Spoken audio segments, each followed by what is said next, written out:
Hey everyone, Jeff here, and welcome to part 2 of our Elder Scrolls Legends Act 3 walkthrough.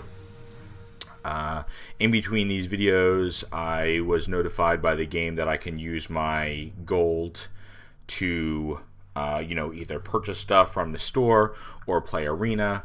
And I hovered over this. I actually didn't click into it, but I hovered over it as create a deck on the fly and battle AI opponents for handsome rewards.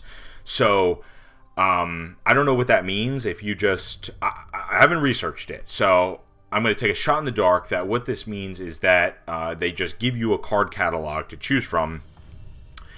And you just have to put together a deck, and you don't know what your opponents are going to have, but you just need to put together a deck with, cards from the catalog and play them.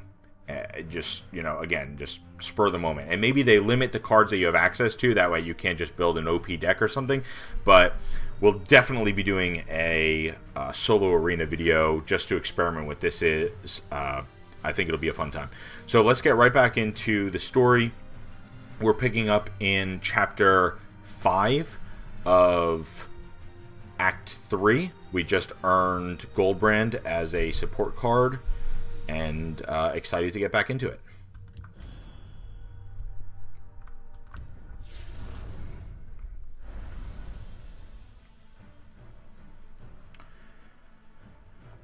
We just have the option to play here. Is there a... Look, the Emperor's guards. Someone's killed them. Oh, right. Okay, so the Emperor's guards are dead. We're going to play. And what I'm going to do now, since this act is so long, and I did comment that this deck feels like it probably needs some tweaks. I know we've unlocked some other cards that can go in this deck, so let's go to the editor, and probably going to want to add our legendaries that we earned. And Wardcrafter, I forgot that we got that card, but I'm not going to lie, it seems really good.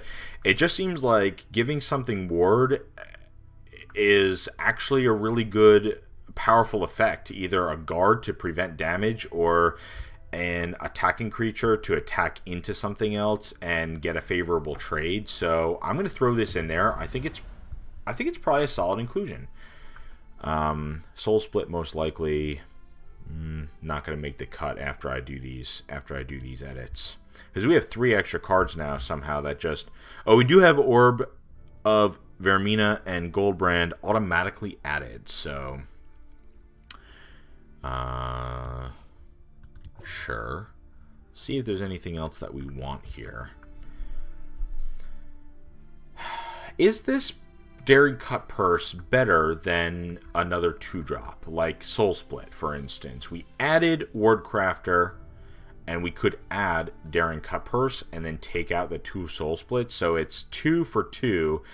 And again, this is kind of like if you top deck Soul Split and you have no creatures, it's an awful draw. If you top deck either Daring Cut Purse or Wardcrafter, it's a good draw, because both of these creatures do things. Let's put this in here. I haven't played with it. The Pilfer ability is interesting because if an enemy has a guard in your way, you just straight up don't have an answer, right? And there's a lot of other utility things that we could be playing here. Let's take a look at what else we have available to us without spending too much time in the editor here. Skooma Rocketeer, summon, give a creature lethal. So again, last game, for instance, that big 10-10 goofball, we could have just played this creature, given one of our 3-1s or 1-3s or what, I forget what we even had, lethal, and boom, 10-10 down. Is that better than what else, than other stuff that we have in the 3-drop spot? I think it's better than this, personally. This is super conditional. I played it and got value out of it, sort of. I was able to do 2 extra points of damage, and then it died. I think that that's probably going to happen a lot of the time, but like, when you compare cards, you have to think about what they do and what you would rather have. Like, at the beginning of the game, would you rather that your opponent had 2 less life, or 1 less life, or even 3 less life? Or would you rather have a potential removal for a threat? That's the comparison that we have to make between these two cards. Like, if my opponent started at 35 life instead of 30 in a lot of the games that I play, I probably wouldn't care, because I'm going to play a control deck, so their life total doesn't really matter to me. I'm going to get there. It's just a matter of how and when.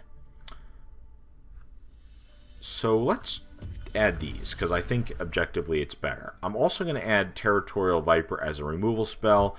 Ideally in the 4-drop spot here, we would probably just rather have Lightning Bolt as removal, because it's probably going to hit most of the stuff anyway, and it has Prophecy and versatility. But I like the idea of playing another piece of removal, because as we saw in the last video, our opponent's creatures are just getting better, and we have less answers to them in this deck.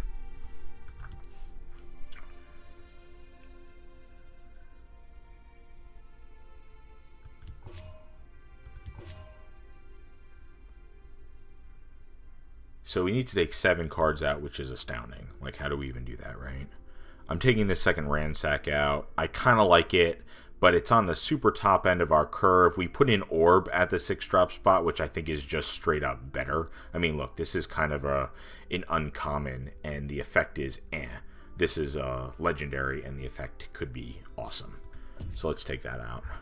What else do we have? Brutal Ashlanders have been underwhelming as shit, I'm not going to lie.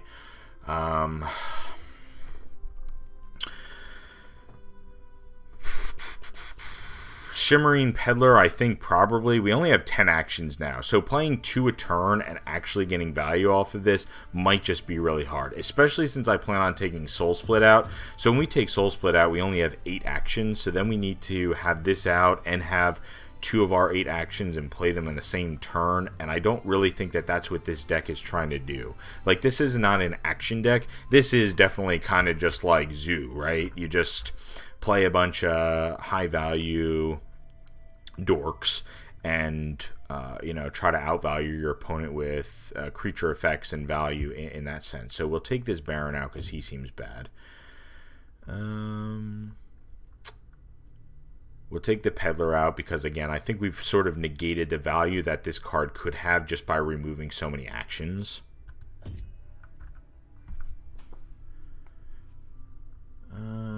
Arrow in the knee. Shackle a creature and deal 1 damage to it. Tempo plays in games like this are really huge. Like, imagine if we had this card in our last match when our opponent had that 14-something Daedra Lord, and we could have just made a massive tempo play and bought us an entire extra turn by shackling it. I think that this card is a high utility card. I like having it. I'm not sure you run 3. I think 2 is fine. At the very least, if somebody plays something that just has 1 toughness and you know, just is like a super high utility creature, I don't have an example of that in this deck yet, I don't think, just because it's but you could just use it as removal. I like removal. So what else do we take out? This is a 1 of 3 for a 2/1. Give a creature +2/+1.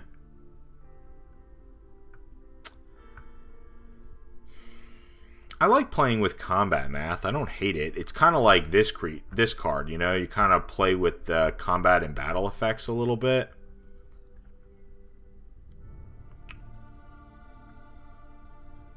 Four for a 4/2 with Prophecy. I feel like this is, since this is not the upgraded version of this card, like, we played this out last game and it was just 4 for a 4/2. If you don't get this as a Prophecy, it's really, really weak. So we'll take it out. This card, Fate's Witness, saved our ass last game. If it wasn't for this Prophecy, we would not have won. That being said, is 6 for a 3/3 that draws a card good? It does have Prophecy, and it does draw a card. I don't know. I see the words draw a card in that exact order, and I have a hard time removing this from my deck. And I'll admit I have absolute and 100% tunnel vision when it comes to that phrase, draw a card. I'm not even going to lie. We need to get rid of one more card. What is that one last card? I don't know. I haven't gotten this yet to see how good it is. Let's look at our curve. Maybe we take a 3-drop out because we have an infinite number. So we've also really balanced out our blue and green. So Nimble Ally and Cunning Ally. Oh, I see. Ally, ally. Oh, they both have a if the top card is the same color effect. That's crafty. I'm sure that there's a version of this in all the colors. I'm sure. There has to be, right? That's how these things work. 3 for 2/4 with Prophecy and Guard. Oh, this is the card that we selected. I really like it. This has Prophecy and Guard. We'll leave our Prophecies in. So which 3-drop do we like the least? Giant Bat is great. House Kinsman is probably nutty. Nimble Ally could be a 4/4 with lethal, which seems awesome. This we just added as a test, but I actually really like it. Although maybe this is better as a 1-of. I think anything that like the Last Gasp effects and everything, kind of like 2-for-1s, we want to keep.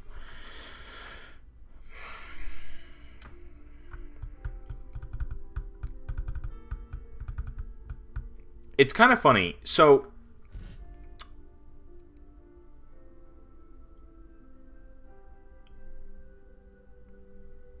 I don't know how, if anyone's watching this video, hopefully someone finally watches this video.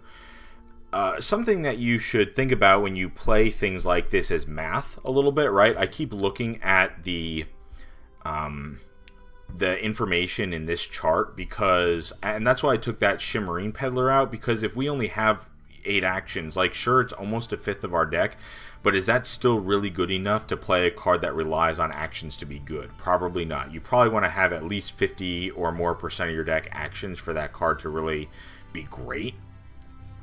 And something else to consider here with these ally creatures that we're running is that if we run any cards that aren't blue or green, we dilute the possibility that the ally creatures trigger. No matter which one it is, just by running stuff that isn't that color, we dilute the odds that the blue or green allies will trigger.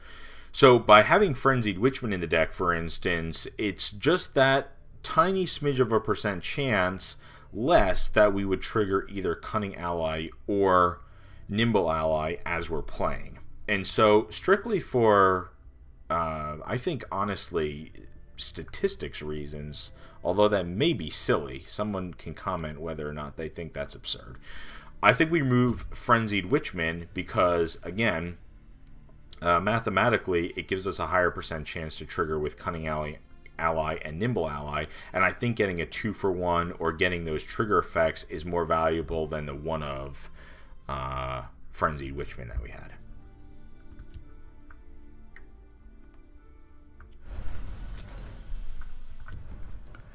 So let's play with this upgraded version. I think we can definitely call it an upgraded version because even though I made some edits that may or may not be great, it seems that just by having those 2 legendary supports in this deck,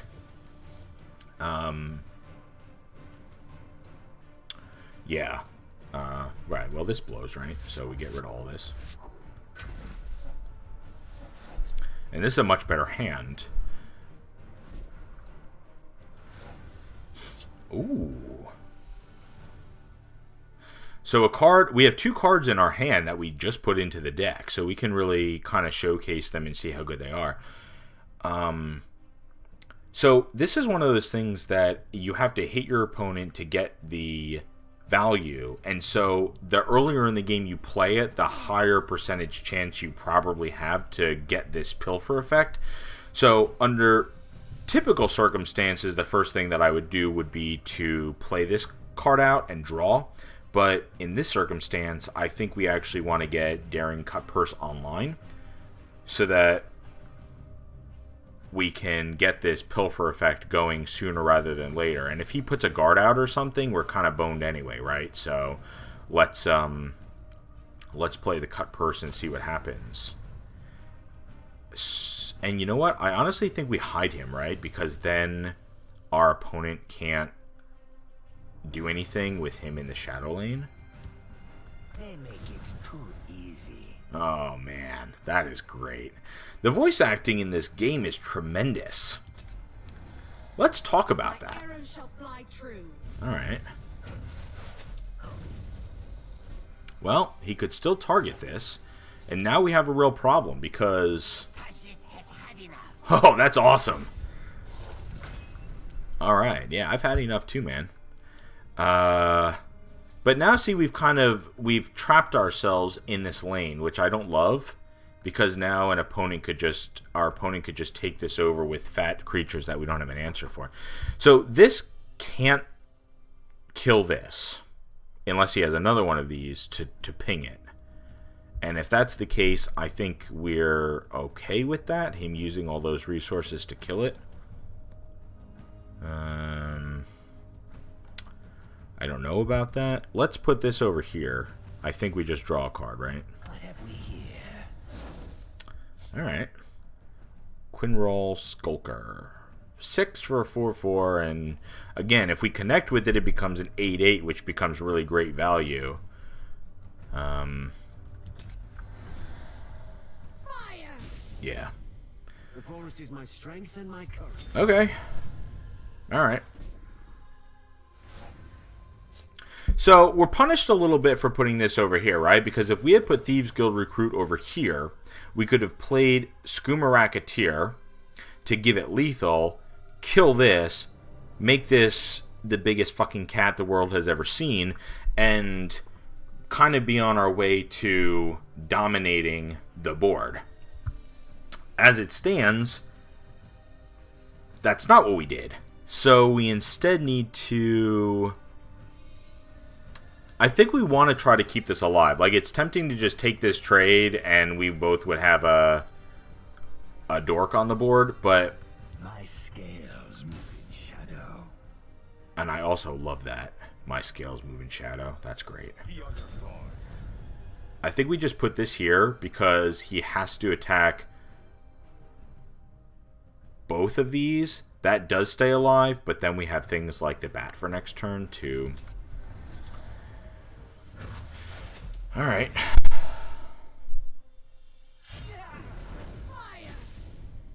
Teach you to mess with me. Okay. So I didn't follow everything that happened there. Let's recap. Rapid Shot. Deal 1 damage to a creature. If it survives, draw a card.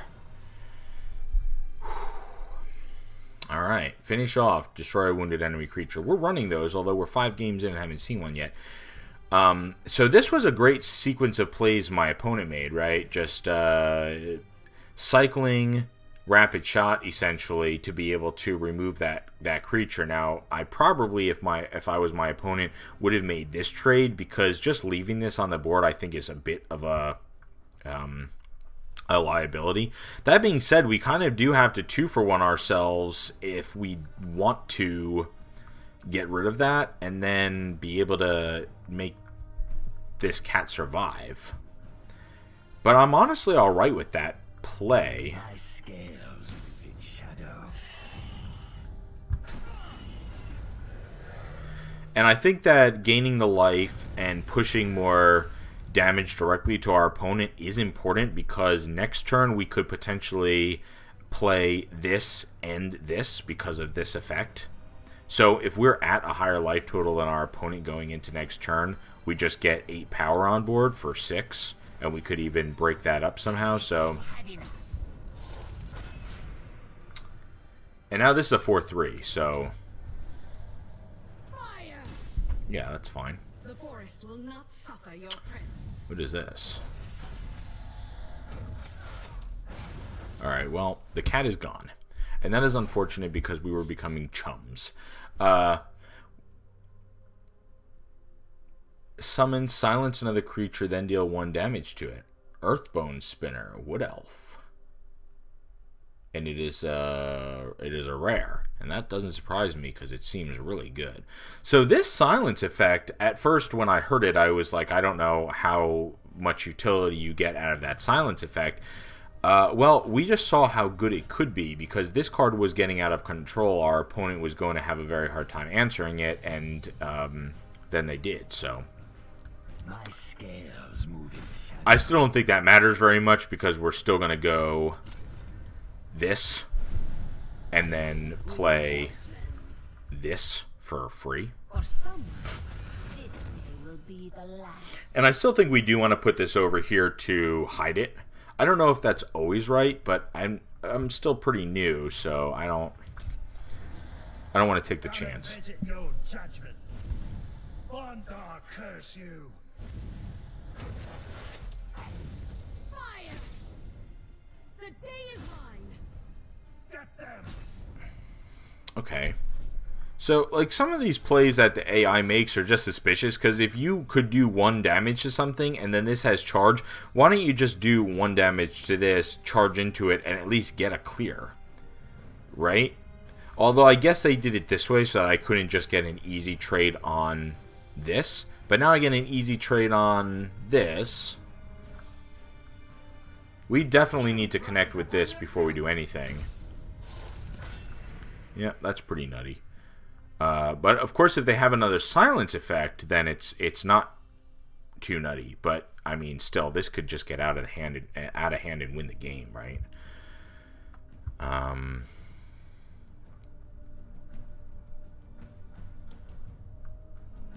Chaos.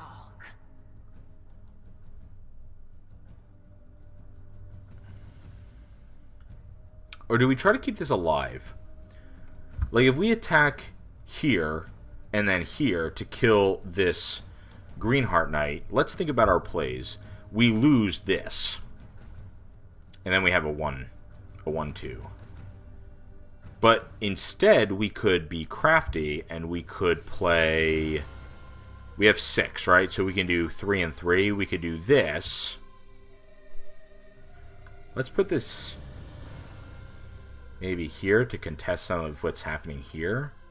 Nah, because we're going to sacrifice a creature over here. Offers something tasty. We give this lethal, My scales do that. This stays alive, but we really don't care, because it's doing 1 damage, right? What does it matter? And then we can put this over here, in which case we'll attack with this. So we probably should have attacked first, right? Okay, so we're being punished for our ordering again, which has happened a little bit this game, because had we had... if we had attacked first and this creature was out, we could have used the lethal effect to kill this creature. Now we're in a position where this creature can take a favorable trade here. We kind of don't want that to happen. So now I'm in a position that I have to use the ring the last time, which I don't want to do, to remove this guard. I mean, that being said, that didn't turn out okay, because what ended up happening was we have this fatty out, and... Visit your judgment. Alright, well... Get them. Okay. Fire! Yep. The day is mine. Okay. Well, this guard over in this lane now becomes a superhero, because it can block both of these and stay alive. But I think, honestly, we probably just want to go ham Customers only. with this cat. You brought this upon yourself. That's how I feel after I fucked up on our last play. Yeah, so we'll put a guard here My sword hand to itches. eat those 2. And then if we play this and can find a way to kill it, it does 3 damage to our opponent. So let's do that and try to just kill it somehow, so that... They cannot hope to outwit me. And then I guess we'll also put this here. One way or the other, we have... Oh. Alright. We expected those trades, that's good. The day is mine. The forest is my cloak. Like, what is going on here? My opponent is playing a pretty good deck, right? We have Leaf Lurker, Wood Elf, Summon, Destroy a Wounded Creature. All three of these cards that my opponent has on the battlefield right now seem really good. I mean, we have lethal, so it doesn't matter anyway, but the whole point is, I mean, these are rare, so, you know, it's probably hard to get them in packs or whatever, but I could see myself playing both of these cards. They're very controlling cards, right? Very controlling cards. All too simple. Yeah. Die, Outlander. I'm liking what I'm seeing. I would definitely be interested in running with that card in the deck I'm playing now as kind of removal. Because, again, we're playing a lot of little creatures, so we just kind of swing something with... The divines. The Emperor will live, thanks to you. He's in no shape to lead the assault. No. The troops must believe the Emperor is strong. Stranger, you have proven a mighty warrior. Take my honor. In my helm, none will know who you are. Lead the battle in my stead. The fate of the Empire is in your hands.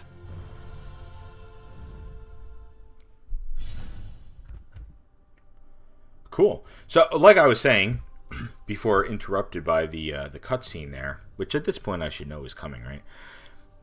We have a lot of tiny little creatures, you know, like the 1/2 and the 1/3 and whatever. Attacking into something bigger and then having that Leaf Lurker card to kind of, you know, then remove a bigger threat seems like it would be something we want to do in our deck. So 100 more gems.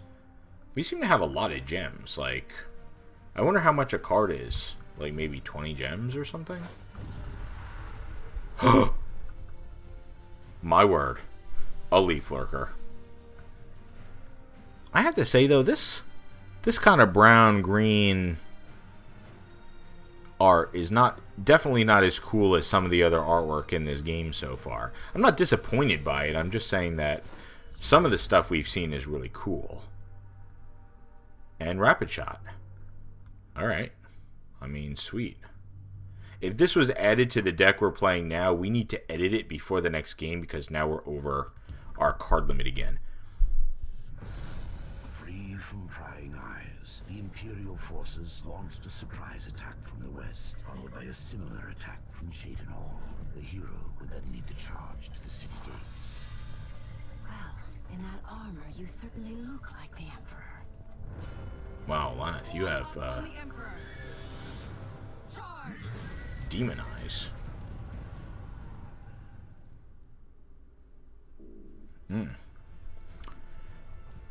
Yeah, so let's play, and we will edit this again, but I think we honestly only need to make one swap if we got a Leaf Lurker. Yeah, 51. And honestly, that's good because our 5-drop spot was kind of weak, right? So we put the Cliff Racer in, and now we have a Leaf Lurker, and now we need to take something else out. And this is where this kind of starts to get tricky because, again, what do we take out? I feel like we take out another 3-drop just because 15.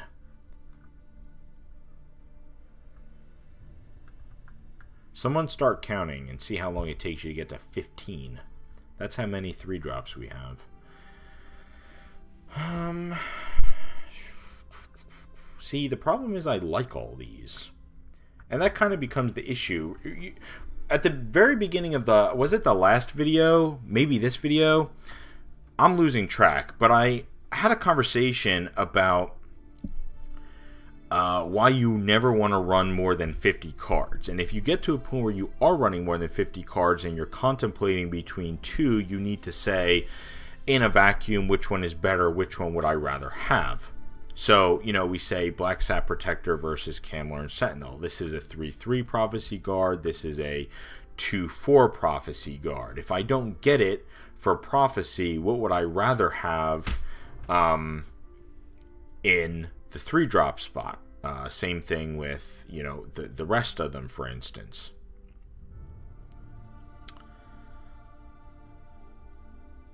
I'd rather have Varanus Courier over all of them, obviously. I think that's a no-brainer.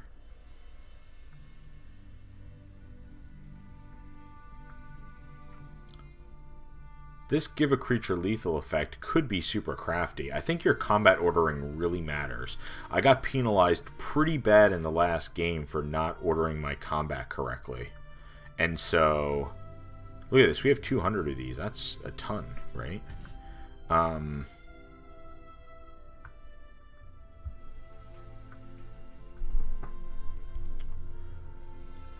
So... And this Daring Cutpurse put in work, right? It did a bit of damage, and our opponent needed to use multiple resources on it to kill it. So I think that was a very smart inclusion. This is kind of more of a mid-rangey type deck we're running here.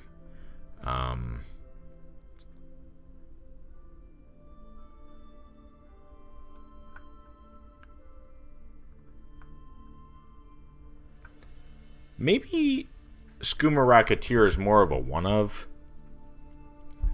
And the reason I say that is because if you draw this and you don't have any other creatures or you're doing nothing, then you're playing a 2/2. Although it says a creature, not another creature. So I guess you could just give it lethal. Maybe we're a little heavy on this type of action, on this type of play, the Prophecy Guard play. I mean, prophecies seem really important, but maybe we just take one Camlorn Sentinel out and balance these two. It might be right to just play a playset of one and not any of the other ones, but without any other information, I don't know if that's correct. So we'll just take one of the other ones out, and I think there's a really big difference in this game between 2 attack and 3 attack. That's something to definitely consider.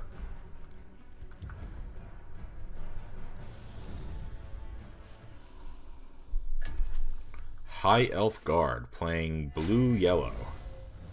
You know, I commented back in the first video that your options are limited until you storm the city gates. Okay. All right, troops. Our job is to take that gate and fast. Your opponent can't summon creatures to the other lane. Oh. Well, we don't want a 6-drop, but we'll finally get to see how good this Wardcrafter is. Well, we didn't want an 8-drop either.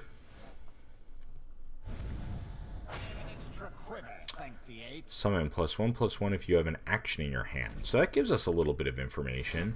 So in the first video, this is kind of a beautiful curve though, right? 2, 3, 4. I said that I had a feeling I'd probably like playing a blue and yellow deck because it seemed like that could be colors there where it would be easy to make a control shell based on some of the interactions I was seeing. So I'll be interested to see how this deck plays out. One way or the other, we don't really have a play.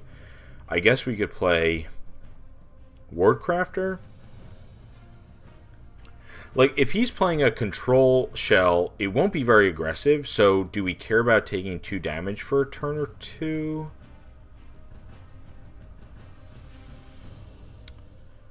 I don't know.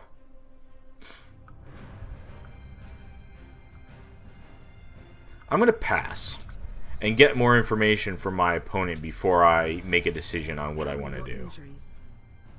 Okay. Okay. Alright.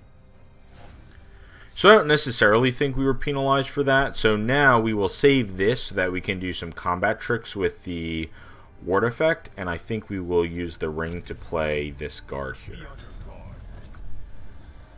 But I have to attack into this 3 times. That's close enough. Tell me where it hurts. Okay. I don't... does this card do? Give other friendly creatures in this lane +1/+1 if the top card of your deck is yellow.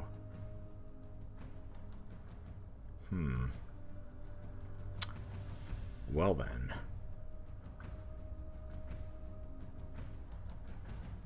Stand fast. Well, we need to attack that, and we know we need to attack that. The question becomes, what else do we do? This is shackle a creature and deal 1 damage to it. This is destroy a wounded enemy creature. Or we could play another creature. But I honestly think that if we don't control what's going on here at all, we probably just lose.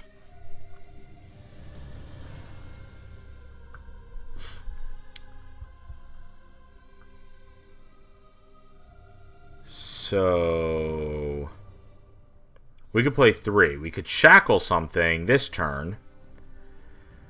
Play Wardcrafter here so that we could start trading here. And then next turn, whatever we shackled, we could finish off. And maybe Firebolt something else.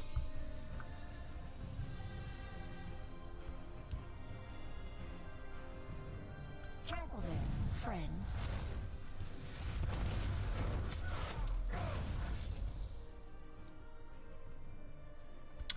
I'll be honest, I do not know if that was the right line at all. We are taking a ton of damage. And by a ton of damage, I mean more than we've taken in a lot of other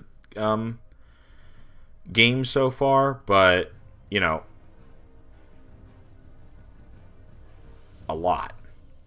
So I'm trying not to get overexcited by this lightning bolt, although I'm a bit happy to see it. We can finish this off. We can either lightning bolt this because it has the 4 toughness, or we could take the extra point of damage off the board.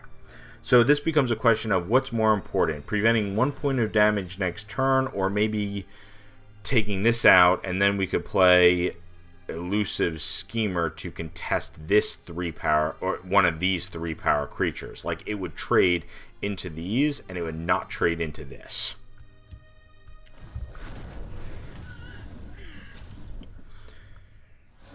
And now it's my turn. So we'll do this. We need to kill that. Now we can play something in this lane. So normally, again, we would draw first, but because of the condition, we were not able to do so. That being said, do we just want to go finish off and then Dunmer Nightblade? Like, how greedy do we want to get? If we go to 12 here, how big a deal is that? We're on a 3-turn clock. But by playing this, we would... Like, this is the super greedy play, right? We play this, we're able to trade into something here, and then we draw a card, and next turn we can trade here, finish this off, potentially play something else, and we get a card deeper into our deck. The problem is, if we play this and he has a piece of removal for it, which he most likely does, then we are way behind. That being said, we don't have really, like, what are we going to do? Finish off and then Dunmer Nightblade and Firebolt plus Dunmer Nightblade just to kill this, and if he removes this, then we're in the same place, only we have 3 more life. We would take 3 instead of 6. Alright, all things considered, let's go for the greedy play. Because I think it's the, highest risk, highest reward play if it works out.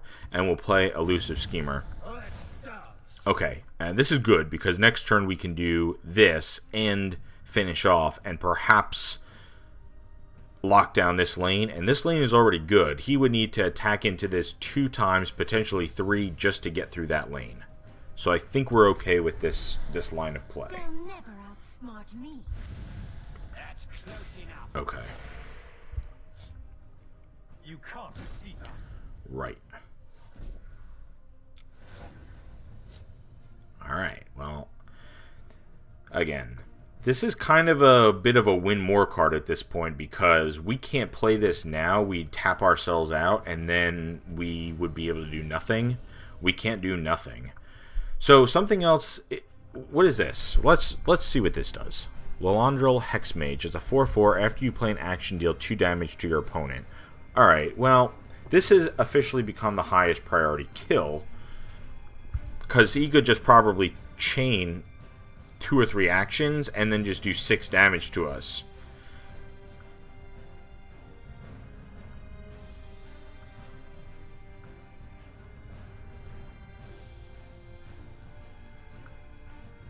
So we go attack here. Firebolt this to kill it. Super high priority. Super high priority.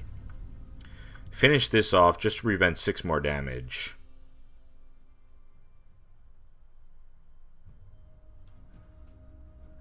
Actually, if we play this and he doesn't have an answer, we would eat both of these creatures and prevent all 6 damage.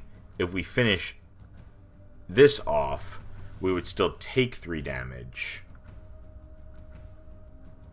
So this could potentially be the best line. And then we'll attack for 4. And ordering didn't really matter here because we weren't going to be giving him a card, but again, a bit of a misplay because we should attack first. The battle awaits. Alright. You can't defeat us. Well, penalized a bit for our play. Deal 2 damage to an enemy creature or give a friendly creature +2/+2. That seems really cool. We don't have any guards. Stand fast. So I think we attack first. See what happens. Yep. We need to use finish off on this. Definitely 100%.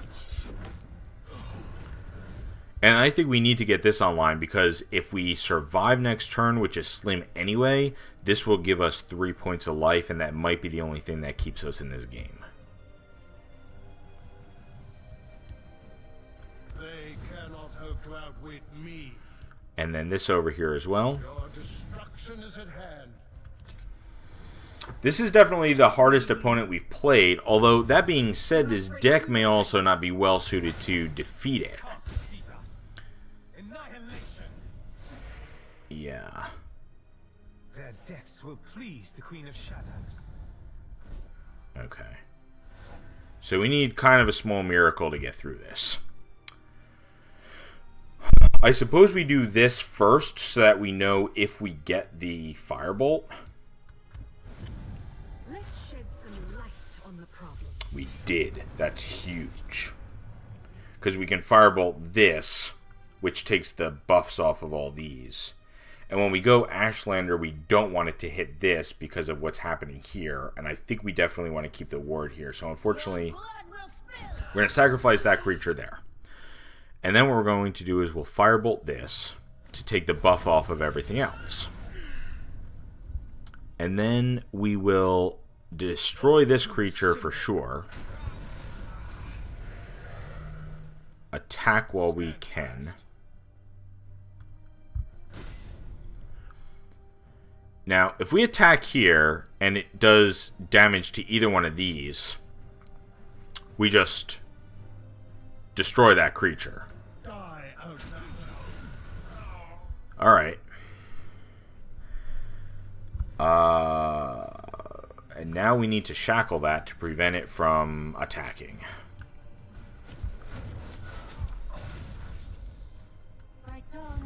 And then we can trade into this like this and keep the 3/3 alive to help us start trading in this lane. And then next turn we have a piece of removal. So if he plays a really big threat like that, for instance, we can just... Oh. Alright. So... we do this. Definitely. That is annoying. Wow, that is annoying. So we can sacrifice this ward and then play Shocking Wamasu and kill it. Right? One way or the other, this loses its ward. It has to. And I still think since this has the guarded creature, we put the Wamasu over here. But let's attack first. Wow. Penalized huge. Alright. Well then we have to put this over here. Now we have a presence in both lanes. We can play some combat tricks with Iron Sword, and we can also prevent a big threat from getting through next turn. So it depends on, and we also could possibly play this legendary support next turn and get some value out of this, because if he doesn't do anything that is a real problem, we might be able to experiment with this. That's fine. That's also fine. Okay, so do we want to attack for 4? I think so, because at this point we just need to get there.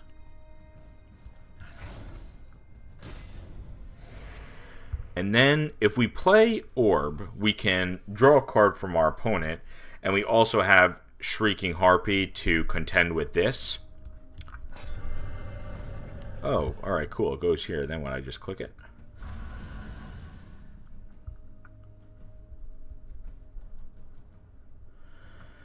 When you play an action, this gets drained this turn.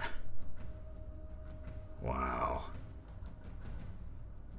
I don't have any actions, so I can't take advantage of that. So I think the play still has to be Shrieking Harpy. And then pass? Bear with me, everyone. I could be making some really poor plays here, but I don't know. So just like drawing first, using this is essentially drawing first. So before we do anything else, we will get our information by stealing a card. And we have another one of these and no actions, but it is a 4/4 body, so I guess it's not the worst. We have to take this trade because we can't do 2/2 and then 2/0. So we have to take this trade just to stay alive. And then I think what we do is we probably play these. That way, in the event that we draw an action, it's like he's running a ton of actions. So if we draw a random action from his deck on our next turn, we could just get right back in the game. Well, I think at that point the game will be over, but This day shall be auspicious. so let's put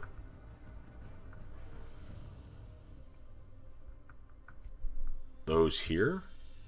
This day shall be auspicious. And then we could put this here. By dawn and dusk, I move as a shadow. Sure. So we need to survive. If he has a lightning bolt, we lose. God. Lightning bolt. Such a good card. Tell me your injuries. Alright, that's not a lightning bolt. Victory will be ours. You'll pay for this.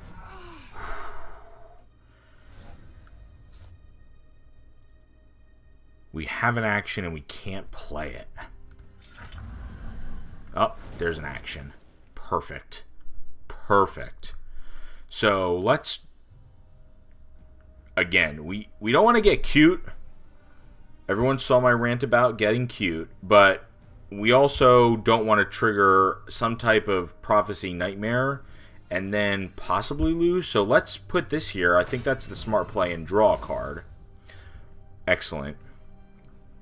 And then we will put this here for the maximum amount of drain possible, and we will firebolt this. Oh, but you know what? I didn't even realize if we attack in this order like this, then we just can do the 8 damage and close out the game. Okay. Lighten your load. We're through.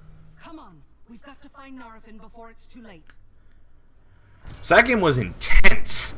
The closest we've come to losing a game so far was against this opponent. That conditional lane effect where we had to get through that guard at first was really hard. In hindsight, it would have been better for me to play out that thing that gives something else a ward. I should have played that out right away. That way I could do damage to that blockade faster. And that support that steals cards from our enemy came in pretty clutch. Actually, that's kind of a lie. I guess we just got some creatures, but it would have come in clutch. All right. We have Arcane, I don't know. Venom Tongue, Argonian. These Argonians are great, right? I mean, I don't know. It's a 1/4 with lethal, slay, gain +1 max magicka. And what does slay mean? Bonus effect when this destroys a creature on your turn. So if I attack into something with this, I can ramp with it. Or just a 3/5 lethal.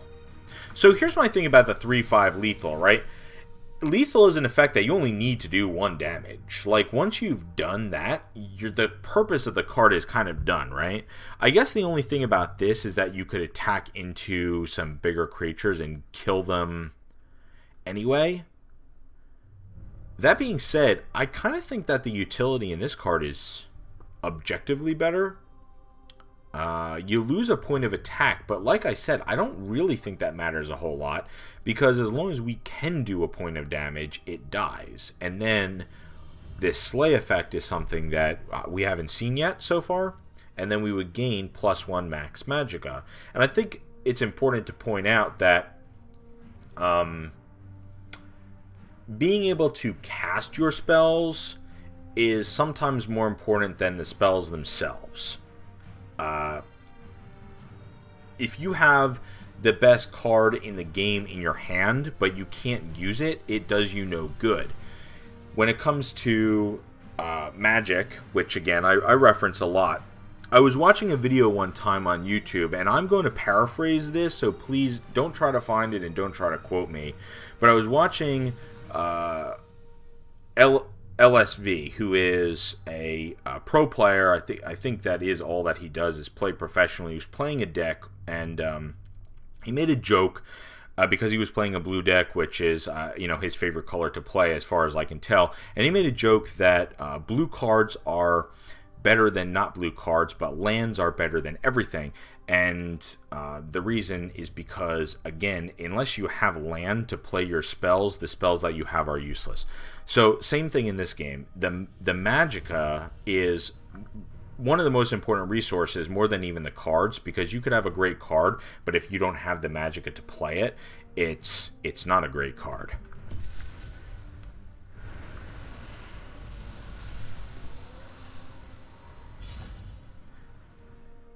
Naturally, all of these thoughts are my own, but I think that these are a lot of rule of thumb type things in these games.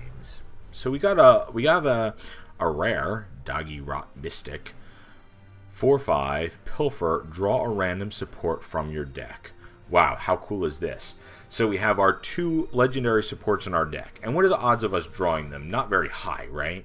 You've just got a 2 in or a 1 in 25 chance of drawing them, based on the full volume of the deck. But if you play this, you can Pilfer and then just draw 1 out. So it's a way for you to get value out of those 1-ofs in the deck. Again, I mean, on turn 5 is like, whatever. But the fact that you can always get an effect out of this is, I think, pretty neat. Might be worth experimenting. We have Snowy Sabercat, may attack an extra time each turn. So 3/7 and can attack twice. So it's interesting. You compare it to, well, what if I was just paying 5 for a 6/7? Would that be a rare? Maybe. That's really great stats on a card. But the reason that this, I think, is so cool is because if you have a bunch of dorks on the board, this can clear out multiple creatures and trade multiple times in one turn. And the fact that it is 7 toughness allows it to do that extremely well. It can attack into 2/2/2s 2 turns in a row and clear out, maybe 3 or 4 creatures. And so I think that this is kind of cool. It's added to multiple decks. It fills out our 5-drop spot. We're gonna have to make another cut. Oh my god, a Manticora, a second one. I think this card, although I never had the opportunity to use it, would just be a massive tempo play in a control deck, right? You don't play this in anything besides a control deck, but because you have to get to turn 10. But just destroying one of your opponent's threats and having a threat of your own in place. 4 really cool cards we're looking at here.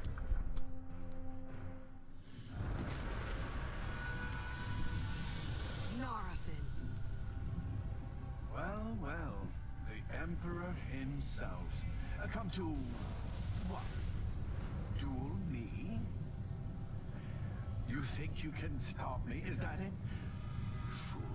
Look around you. The culling has begun. I will unleash the fires of oblivion tonight.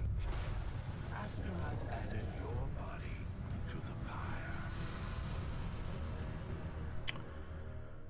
Alright. The Showdown. Act 3 rewards. We have Warriors of Hammerfell deck. Another deck. Very cool. A bunch of packs, a bunch of cards, 250 soul gems. So they're really giving us a pretty big reward. So this could be a real challenge. Let's swap something out for that Snowy Sabercat. I'm pretty sure it was added by default. It was. Look at how our curve is kind of rounding out now. We have 3 cards in the 5-drop spot, whereas we had none before. And I honestly do think that we take another 3-drop out just to kind of round out that curve. 14 is still a lot.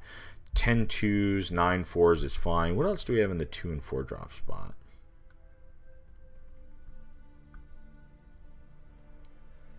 I feel like Finish Off might be something we actually want that 3rd copy of, if I'm being honest. It seemed really good.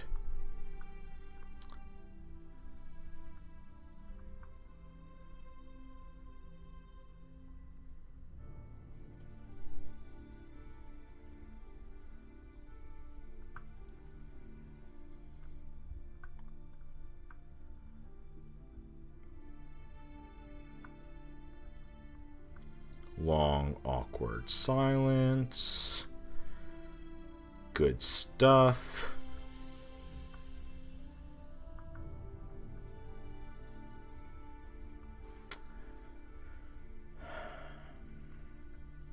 This only having 2 power, I have to admit, honestly, does not seem as good as this having 3 power.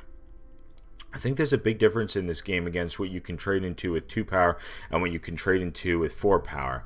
This is a bit more defensive, having the 4 toughness, but I'm going to go out on a limb and take both of these creatures out and instead...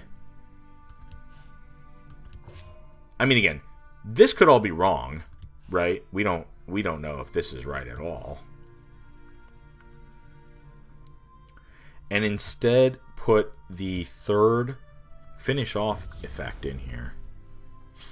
I think that is smart. Now our curve is a bit more balanced, right? We could still throw another 5 in. Nope. I lied. We cannot. So we're done.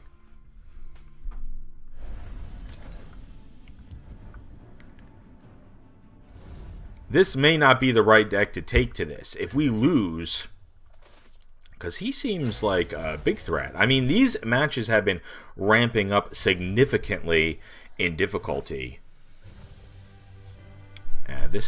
We get rid of this. I guess we'll keep this. Although, like I said, I'm not sold on Brutal Ashlander at all. Alright. Okay, well, we have some plays. Let's at least... we'll play the only thing we can, and then see what he does. He really thought about it. He really thought about it. So this is a 4-1. Ravenous Hunger, it's a Daedra, it's a rare. Gains Drain if there is an enemy creature in this lane. I mean, I guess... if you play it in the correct lane, obviously he couldn't play it over here because I would just trade into it because I don't want him. I mean, again, I don't really think life total matters all that much, depending. If you're playing an aggro deck, it does. But this is definitely not aggro, more mid-rangey. But now he's going to do 4 damage to me. So we'll draw first. And then we'll just be able to kind of trade into that. And now we have 2 turn 3 plays to choose from, which is nice. And we pass. Getting a little bit more comfortable with the gameplay here now that we're a couple hours in. And I don't know what this is, but it's a real problem. One of those finish off effects would be excellent here right now. So the problem is I don't want to just trade it here because he just eats it, right? That's terrible. So I'd rather force him to make that move, and then it would take 4 damage off of my face damage, and instead maybe we see if we can trigger lethal in this lane. And we missed. So I'm just going to leave this here as bait for this 4/5 guard. Because otherwise we take 8 face damage, and that's kind of a big deal. Although next turn we can Territorial Viper into this if he goes face and then take a trade here and still have a 3/3, which might not be the worst thing of all time. Alright, gaining life.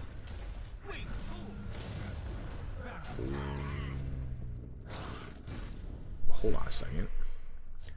What?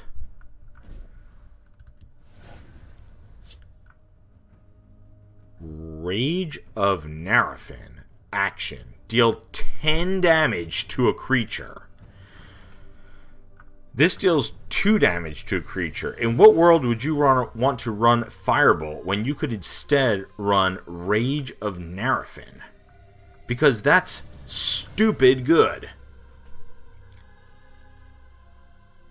I'm sorry, is it just me? Should that be a legendary? Dealing 10 damage to something for 2? Like, 10 damage kills literally any card in my deck. I mean, you can't do it to player because I think that would just be... I mean, I don't even... Wow. Die, Outlander. I've been stunned. We need to remove that, so we'll do that now. And then we can Firebolt this next turn. Yeah, let's just put a guard over here, sure. Okay. Well, my previous statement stands. We can Firebolt this. This will eat that. So we'll attack. Die, Outlander. And then we can play something for 4, which isn't great. So we can instead play the 3 and the 1. And just in case he has a way to remove this, which obviously he does, let's play this over here. So that we now have 2 things that could potentially deal with this Flame Atronach. 5/3 and Breakthrough. I'll put this over here because RNG effects are cool.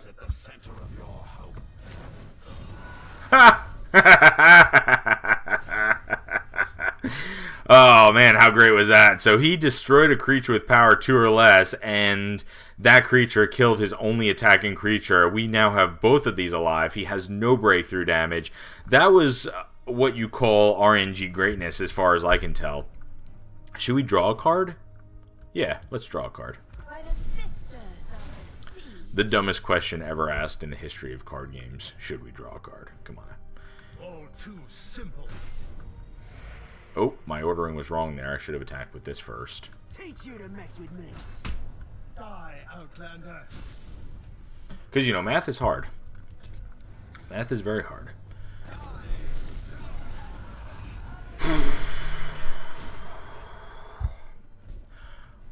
Are these real cards? Like, Power of Narafin, action, destroy up to 3 random enemy creatures. I mean, it's RNG, but it's a 3-for-1 for 6. So let's compare that to that Piercing Javelin card, which I originally assessed was an excellent, excellent card, based on the fact that it just removes a creature and you can play it for free sometimes. This costs one more, and you get a 3-for-1. Now, I understand that you can't choose, and I understand that sometimes you're not playing an opponent that has 3 creatures out. That being said, I don't know. That's... Well, our opponent has gone to Value Town, and he is the only one there. Die, Outlander. Because we have not. So I think we play this.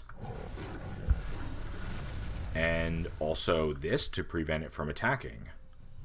We have Giant Bat to help us get back in the game with health. We don't need to use this as a combat trick to trade into something. So I'm thinking I'm going to use this and maybe put it over here since he's keeping this lane empty next turn, and maybe start to kind of get some of those ping effects going.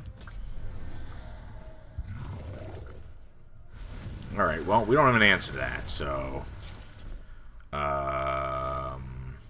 not even a little bit, honestly. So we can do this to at least clear this, and then also... So, if we have more health than our opponent, give each friendly creature a random keyword. So we actually could have triggered that by attacking here for 1 point of damage and then playing this. And if this had gotten Drain, we would have...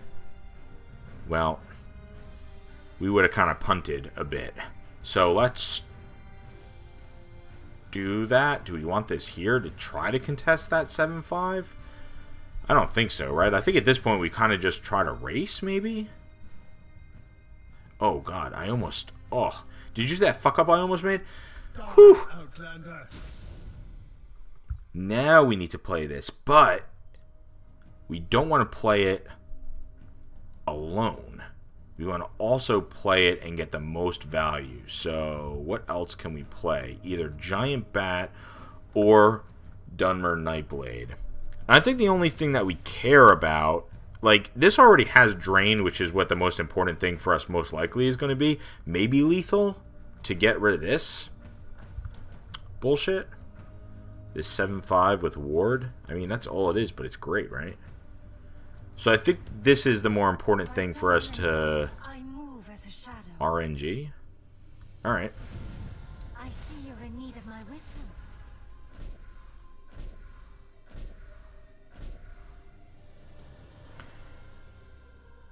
Regenerate on a creature that has 1 toughness. So let's talk about how bad RNG can be in games, right? Lethal is good because it's only 1, but regenerate here is bad. So we got a good, we got a bad, we got guard, which in this case is surprisingly good. Might as well get that life back. Attack. This will take the ward off.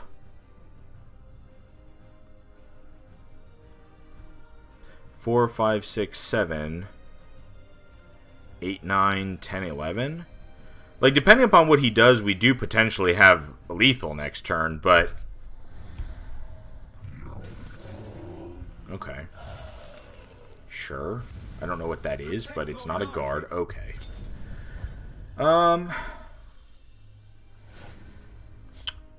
So what's this? We know what this is. What's this? Ice Wraith. At the start of your turn, put an Ice Spike into your hand. Ice Spike, deal 2 damage to your opponent, draw a card. Okay, we saw that in a game in some previous video. So this is lethal. So this will totally take this out.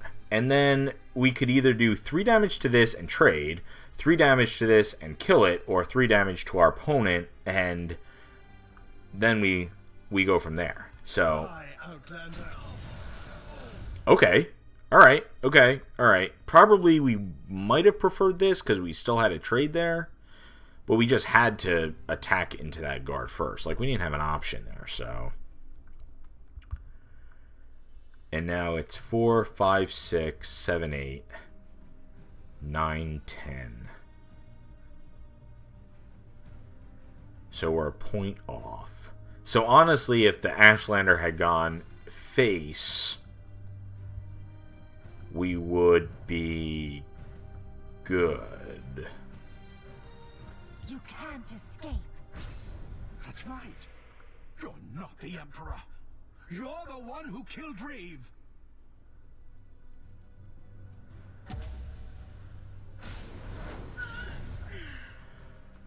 Alright, well, that was a poor choice, right? So this is where AI can kind of screw up, because you probably want to take out this, which is going to give me a 2-for-1 with the sword, but I don't, like, what do I know, right?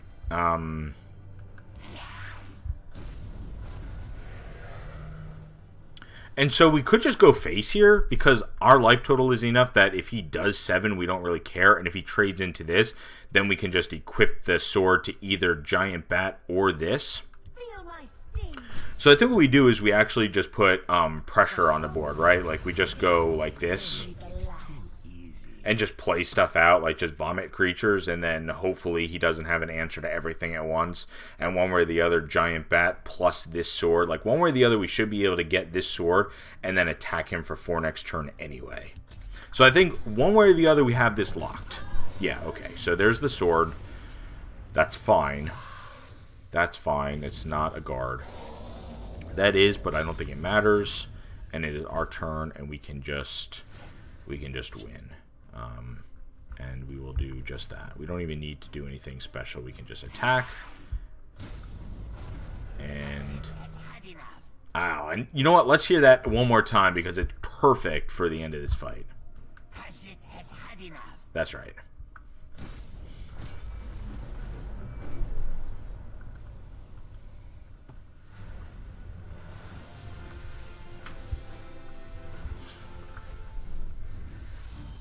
And we completed Act 3. I mean, that's excellent, right?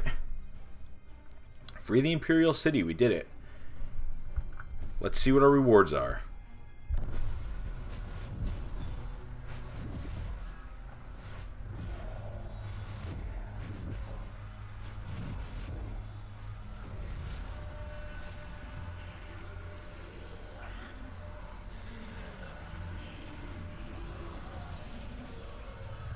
And so, the city was saved. The people hailed the Emperor as a hero, little suspecting who their true savior was. The forgotten hero quietly left the city, little realizing that even greater adventures were yet to come. But that is a story for another evening. How is this supposed to help us? Our war chief is dying. We need more than stories. We need... What you need is hope. I saw your war chief fight today in that ferocious mask of hers. As I think of it, it could have been anyone out there. It could have been... me. Let's you and I pay our respects at the command tent. I have the strangest feeling that the war chief is about to make a miraculous recovery.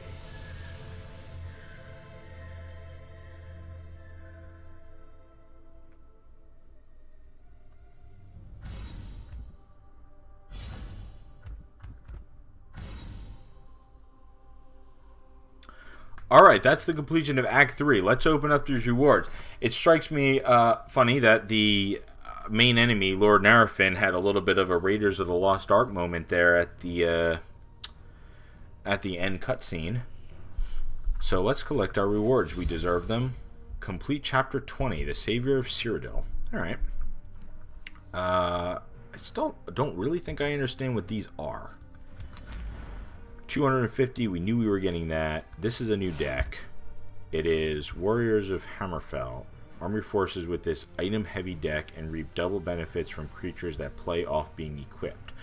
Okay, so let's revisit that rant I've been going on about just putting items on stuff and then your opponent being able to 2 or 3 for 1 you. If you put an item on something and it matters, like if the creature gets a bonus, like maybe you put an item on something and it gets an effect or something else triggers or whatever the case may be, then I'm all for it. So we'll have to take a look at this deck and just explore what it has and what it does. And we're going to play all of the decks that were given to us in the main story. I don't know where the other opportunities are, probably against actual humans.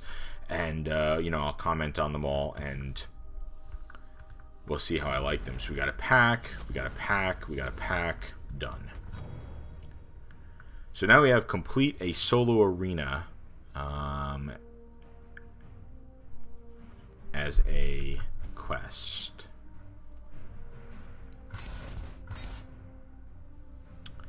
That is here. So that's the conclusion of Act 3. It looks like we finished the main story.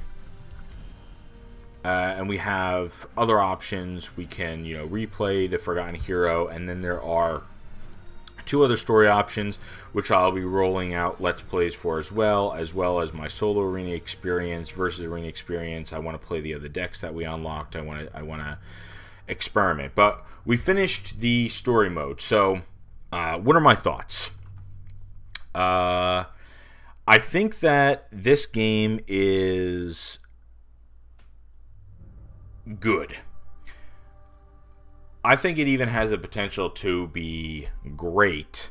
The reason I say good and not necessarily great is because it was a super small sample, and I'm probably using, I just beat the main story with a deck that has cards that aren't even fully upgraded. I don't know what all the capabilities are of all the cards. I haven't seen interactions besides, honestly, just kind of very straightforward combat. I've utilized a few different mechanics like lethal, like guard, like ward. So I've utilized a couple different combat mechanics and a couple different card mechanics, but I haven't really experienced everything that this game has to offer. And of course, you're not going to do that in just 3 main story chapters.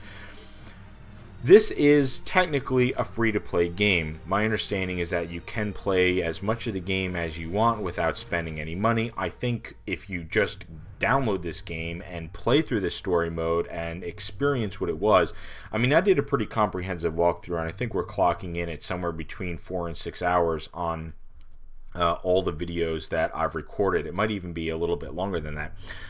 And I commented and, narrated my play and my thoughts throughout the course of all the videos.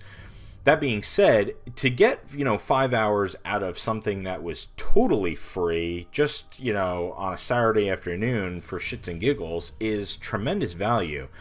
And I think that the value is definitely there. I am in the habit of supporting game developers, and if I like what they're doing, I will show them financial support. And so I do plan on let's put it this way, I plan on buying and playing the other story missions, which I think is a fine enough indicator of how I feel about the game. If I didn't like it, I wouldn't be spending more money on it, or I wouldn't have the intent of spending more money on it and exploring it further.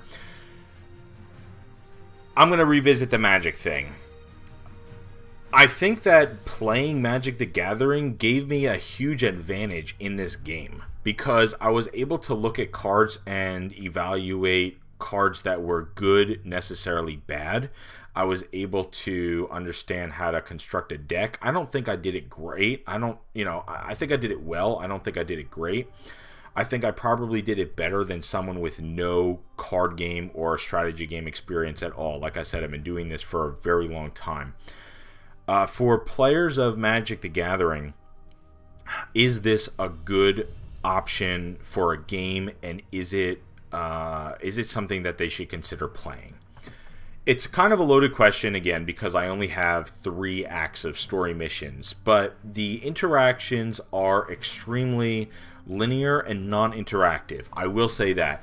The only interaction you have with your opponent in a match is the prophecy system, which I do really like, because otherwise I think it would be too linear and non-interactive. And I am a control player, which I've mentioned a lot, and something that I don't like about Magic, and at the beginning of the very first video I said I tried competitive play for a while and just really didn't like it. And the reason I didn't like it is because whenever you have a competitive atmosphere in a game like this, it becomes a matter of who can play the most aggressive, non-interactive, kill your opponent the fastest strategy. And I think that really did happen to Magic, especially when I entered the competitive scene. Decks like Infect, Red Deck Wins were really popular. And again, it's just Boggles, they don't want to interact with you. They just want to do their thing and win the game. And in my opinion, Magic is a lot more fun when you have interactive experiences between cards, between players, and I think that is why I like playing Control, because it forces interaction where there would be none otherwise. If you just have, you know, two aggro players versus each other, it's who gets the cards that they need to do the damage the fastest, right? That's all it comes down to. So that's why I stepped away from it. And so getting into this, I'm sure that there's going to be that problem. I'm going to play PvP, and I'm going to realize that there's probably a lot of just aggressive, non-interactive formulas. I even saw some tokens. I'm sure there's going to be red deck wins, and it might turn me off a little bit to the PvP play, because I'm probably going to want to throw janky shit together. I'm going to take 50 cards that I'm just going to want to experiment with and see if we can do cool stuff with it. I like doing that with Magic. I can already see I'm going to like doing it with this.